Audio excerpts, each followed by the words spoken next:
Hello, this is Taras Viktorovich Pleskin from the University of Florida, and this will be an introductory talk about biofloc technology and its implications towards American shrimp aquaculture.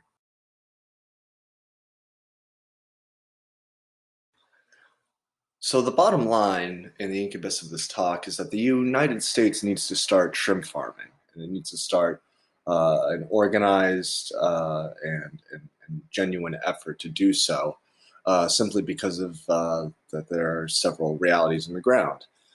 First is that the United States consumes a tremendous amount of shrimp. Uh, I myself, my entire childhood ate shrimp, and in the restaurants I went to, and I see a lot of other Americans around me eating shrimp, and it's becoming more and more of even an everyday food item. Um, that's not to say that there isn't domestic production in the United States for shrimp, but it's all based on wild fisheries of mainly the Gulf brown shrimp, Penaeus stechus.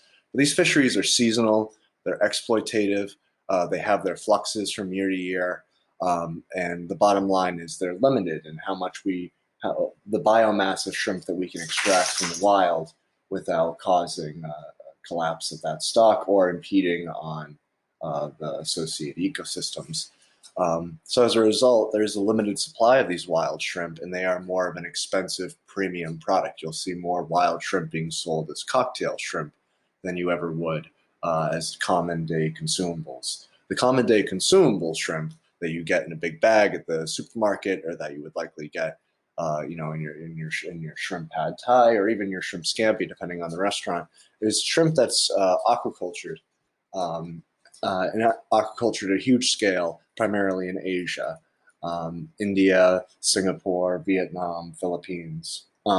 And whereas these countries do produce tremendous quantities of shrimp that are able to feed the world, and do also produce wonderful quality shrimp. I myself have had shrimp from Thailand and shrimp in Thailand, and shrimp in Thailand are a much different product than what we get here. Shrimp in Thailand are these beautiful king prawns that are sold and cooked on their own. I mean, there are a variety of sizes that are sold, but they're delicious and intact, and yet shrimp that come from Thailand or from another country when they arrive to the United States are a relative lower quality. Now, partially this is because of the reality of the trade system of needing to freeze these shrimp, remove their heads, use certain preservatives to keep them to allow the flesh to last from these long journeys and be able to be stored for large periods of time. But the idea that you would easily have access to fresh farm shrimp of the highest quality in the United States is, you have to go to cities and go to specific markets to even see animals of that kind of quality. So as a result, if the United States really wants to have a larger supply of truly valuable, high quality shrimp that can be sold at the premium and wholesale level, that they need to start domestically producing their own shrimp. And then hopefully, once that culture and industry is successful and robust enough, we too can begin to export, much like these other countries that are able to grow shrimp in such quantities that they have been feeding us for the last 100 years. So there's a limited array of market species because of this established global aquaculture of primarily two species: the tiger prawn, Penaeus monodon, and then the white-legged Pacific shrimp, so Litopenaeus vannamei. And we're primarily going to be focusing on vannamei, as it is the most commonly consumed shrimp, and it has many desirable qualities. So an early United States biofloc farming industry would really start with this species, most likely, for a variety of reasons.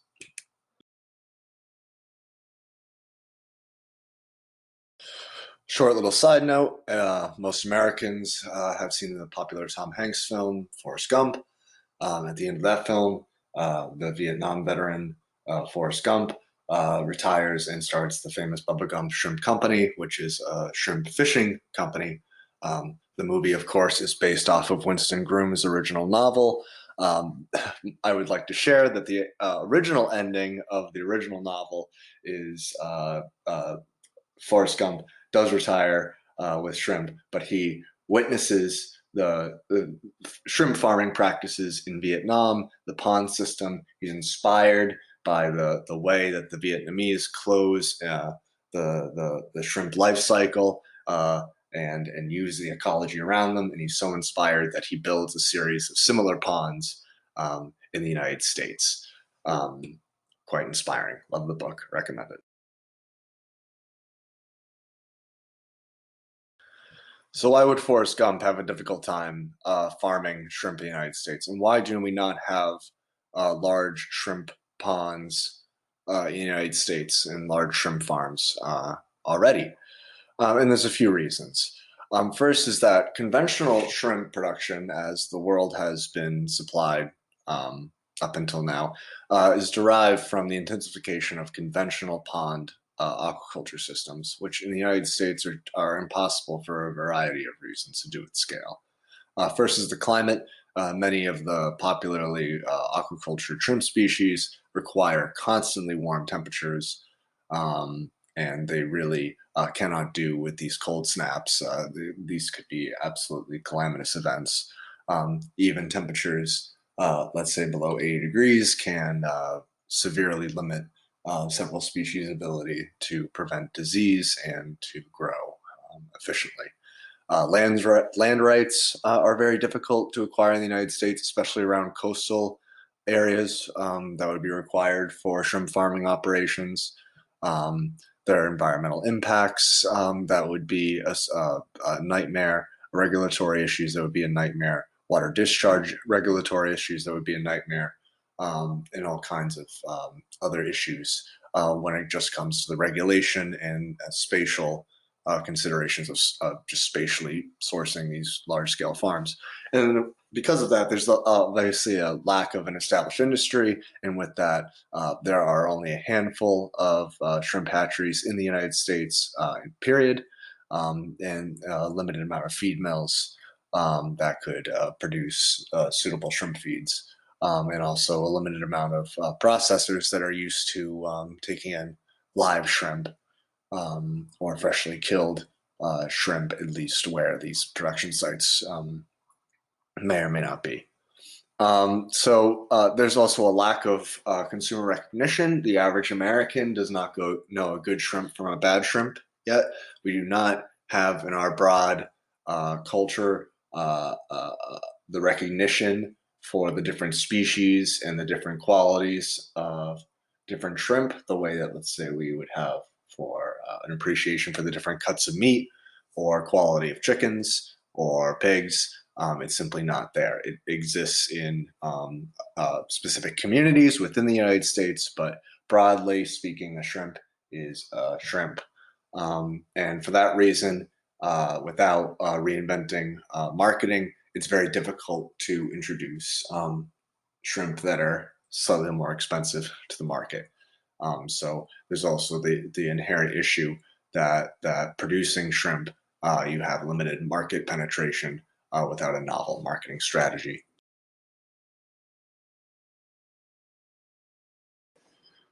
So to overcome these many inherent difficulties and obstacles comes Biofloc Technology, which, in my candid opinion, makes shrimp production in the United States possible.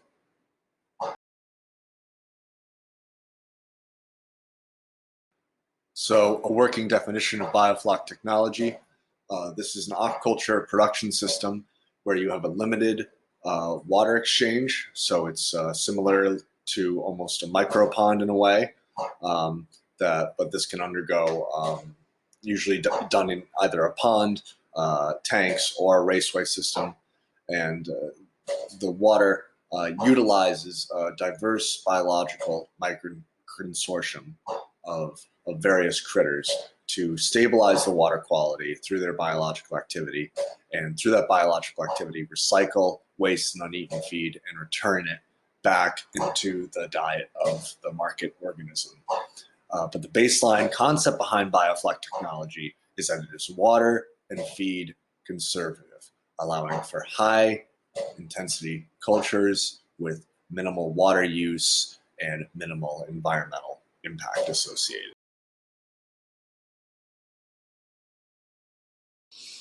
So what are the key considerations to Biofloc? How do we get this micro consortium? How do we get it established, and how do we get it to work?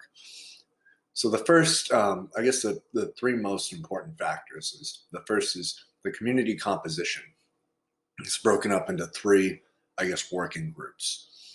The first is the inoculant, which is composed of your functional microconsortium. Think of it as your broader biofilter, if you will.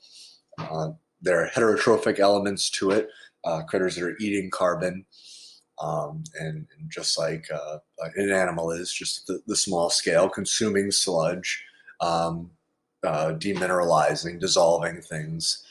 You have chemotrophic organisms that are taking in things like ammonia and nitrite and converting them into nitrate, conducting anammox and other valuable metabolic functions. And then you have autotrophic organisms like microalgae, which are photosynthesizing, actively producing oxygen, removing nitrates, and conducting polyunsaturated fatty acid synthesis.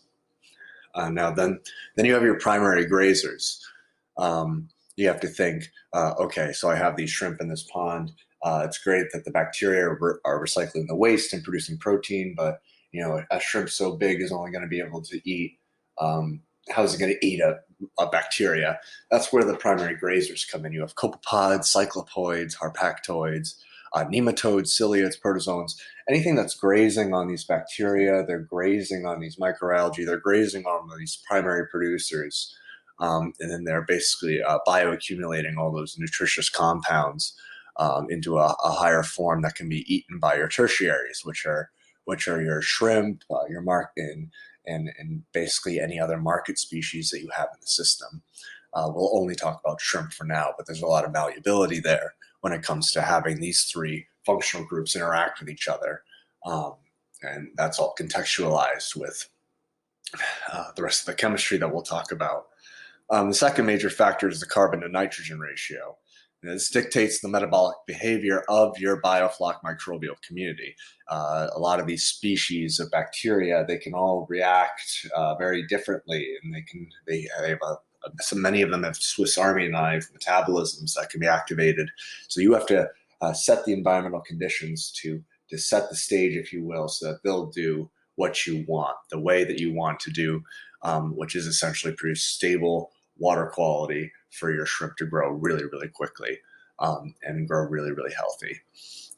So having a carbon to nitrogen ratio basically helps contextualize that area to a heterotrophic environment. So instead of having a dominant environment that's all nitrogen consumers, you have a dominant environment that has a bunch of carbon consumers. And it has important water quality and pest mitigation considerations that we'll talk about.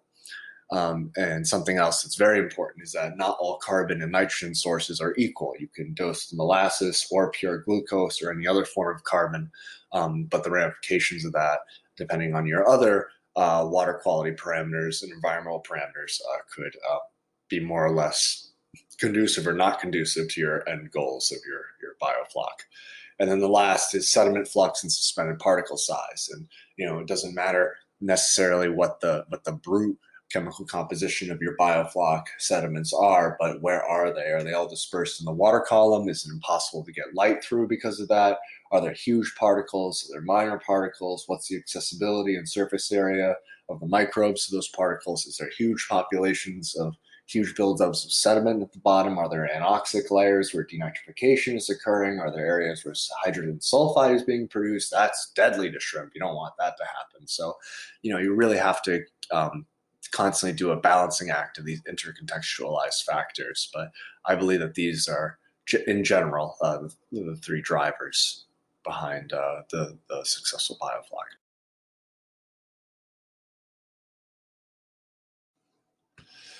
So the major goals of a biofloc production system are to stabilize the water quality, maximize the feed utilization, safeguard against disease, maximize the water utilization, and then maximize the amount of polyunsaturated fatty acids that totally bioaccumulate in your end harvested shrimp.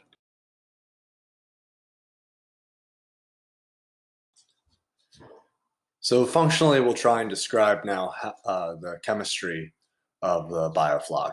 So primarily the different bacterial and algal agents that you'll have in your biofloc consortium will conduct numerous chemical processes and metabolic functions, but primarily these will be the ones that will be driving the functional nature that will be allowing your shrimp to grow and at least not die from their own waste. So nitrification, that would be the use of oxygen to convert ammonia to nitrite, and then also to convert nitrite into nitrate.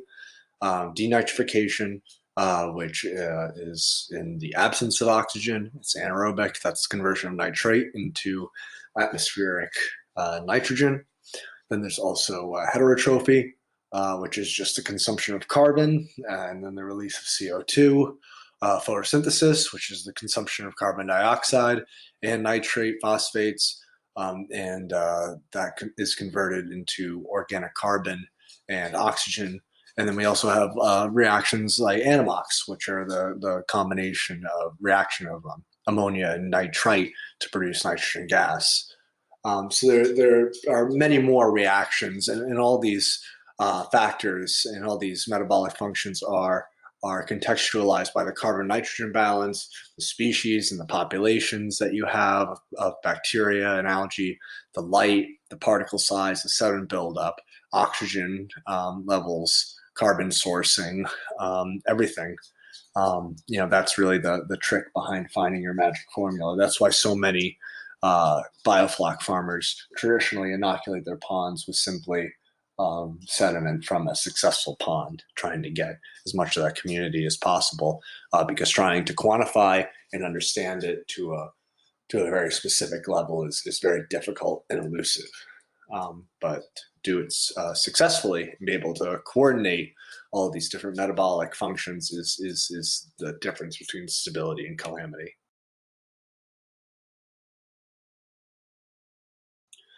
So the tricks to maximizing feed utilization when it comes to biofloc technology and shrimp, we're seeking a lower and lower feed conversion ratio.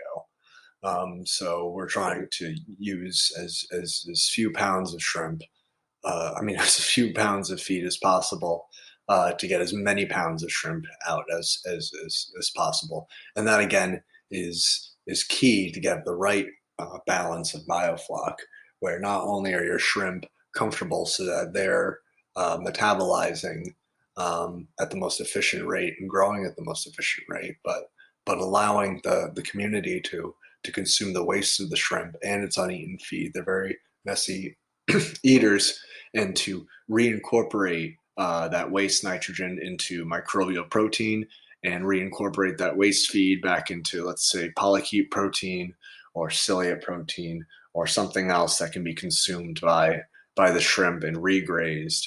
So in many ways, you're having your crop eat the same pellet more than once. Then there's also using the biofloc as probiotics, in which certain species of bacteria can line the gut of the shrimp. There's mounting evidence and enhance intestinal absorption and digestion.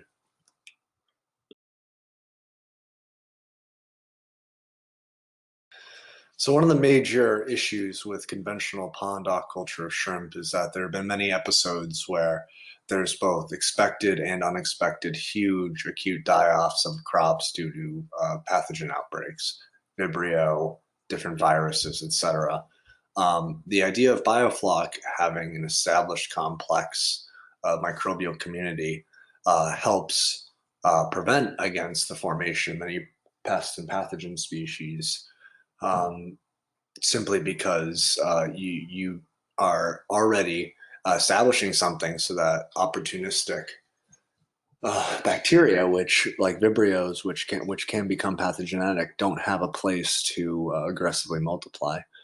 Doing other things such as having variable salinities and influencing your carbon-nitrogen balance can also inhibit the growth of specific pathogens.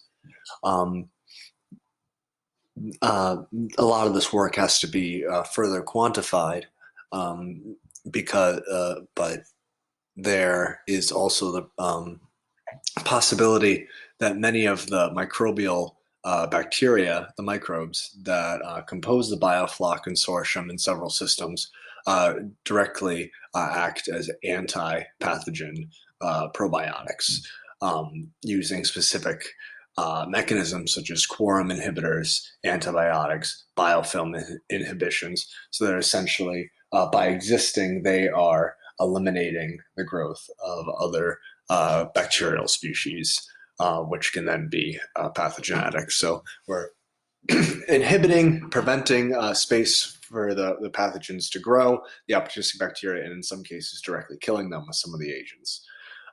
There's also the concept that by having so many different microbes, specifically bacterial, lipopolysaccharides, peptoglycans, glucans, other things that are being constantly released by this community, the shrimp are constantly receiving atmospheric amino challenges, and that this increases their innate defense mechanisms, such as increased phenyloxidase production, things that could increase their resistance when challenged by an introduced pathogen. So because of this, we can specifically design biofloc systems so that they will have a more inherent resistance to these pathogens, and therefore allow more security with ever more intensive and economically viable production systems. So among the many important nutritional considerations when it comes to shrimp, you need to make sure that they have taurine and protein. These things can be provided in the feed and arguably also synthesized by some of the biofloc agents. Our main consideration is the most expensive component of prawn feeds, which is the polyunsaturated fatty acids. Usually this is in the form of fish oil. So without these polyunsaturated fatty acids, the shrimp will not be able to grow and survive, and it is vitally important to have these vital fats in the feed to keep the shrimp growing. But not only that, but it's important to have a huge bioaccumulation of these polyunsaturated fatty acids inside the shrimp at the time of harvest, so that those can be translated into the consumer, and you can have the healthiest shrimp possible, full of omega-3 fatty acids. So there are several approaches you can do to maximize PUFA production and retention in your shrimp biofloc system. First is the use of microalgae, which can synthesize polyunsaturated fatty acids de novo. And they can do that by utilizing the nitrogenous waste from the shrimp production systems. Here we can see a company in Vietnam called Star Algae, in which several species such as Isochryses and Catastris are dosed into shrimp production ponds to enhance the fatty acid profile.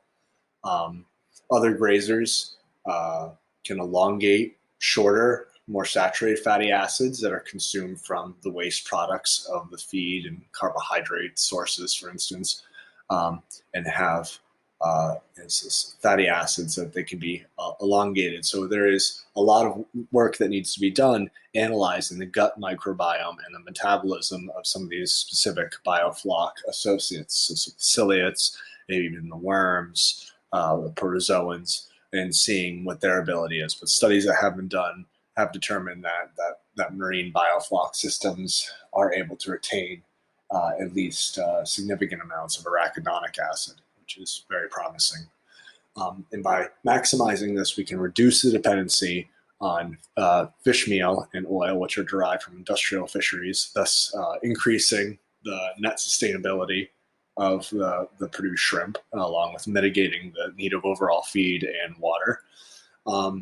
And by having this increased polyunsaturated fatty acid content, we can do other strategies such as maintain high salinity or increase it close to harvest so that we can increase the ability of the shrimp to accumulate amino acids and polyunsaturated fatty acids in its tissue, increasing its health content with all those good omega-3 properties, and also the increased umami, sweet, resonating flavor that one expects from a delicious, succulent shrimp cocktail.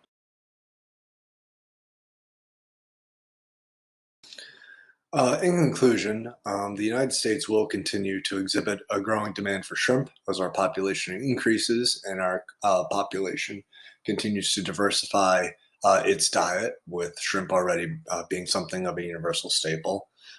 In the spirit of food security and the interest of natural patriotism, in that I believe that we deserve high quality American shrimp, I think the US should invest in domestic shrimp production.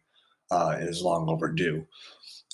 We've mastered the cow, chicken, and pig. Now it is time to master the shrimp. Biofloc is a mechanism to allow for this because we are no longer limited by the needs of conventional pond aquaculture systems. Allows us to mitigate our use of fresh water. It allows us to maximize our utilization of our feed. It allows us to grow as many shrimp as possible in a smaller space. It allows us to grow shrimp in a smaller space that can be heated to grow shrimp in the northern climates where outdoor culture is out of the question altogether. It allows us to grow different species of shrimp should we get down the line. It allows us to grow shrimp and sell them alive, much like we sell lobsters in the ultimate premium sense. Shrimp begins to decay and becomes less valuable the second it dies.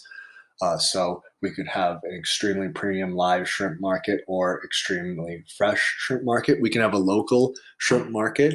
One of the shrimp producers I'm aware of bought an abandoned dairy barn in Vermont and is now supplying his local community with fresh Litopenaeus vannamei. So there are many there's many advantageous possibilities to domestic shrimp aquaculture because of biofloc technology. Now, that being said, as biofloc begins to be embraced by more and more producers, they try it out and the industry begins to get off the ground.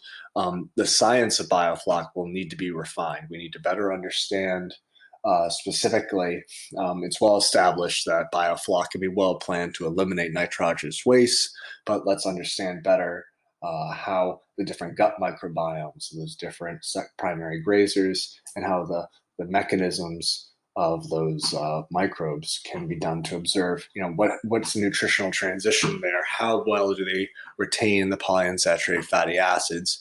And to what level can surplus biofloc even be dried out and used as a feed in and of itself?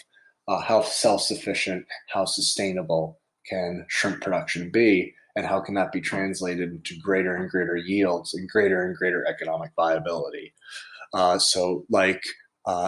Many countries have done great, fantastic things and contributions to global shrimp aquaculture. I think through biofloc technology, the United States now has the possibility to contribute its fair share.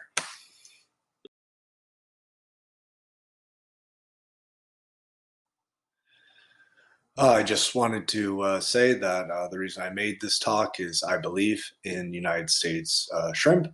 I believe in Americans eating shrimp. I believe in Americans loving shrimp. And I believe in Americans growing shrimp for our own country and hopefully growing really good shrimp that we can hopefully share with the rest of the world someday. So thank you all very much for this talk, and hope you all enjoy a nice plate of shrimp in the near future.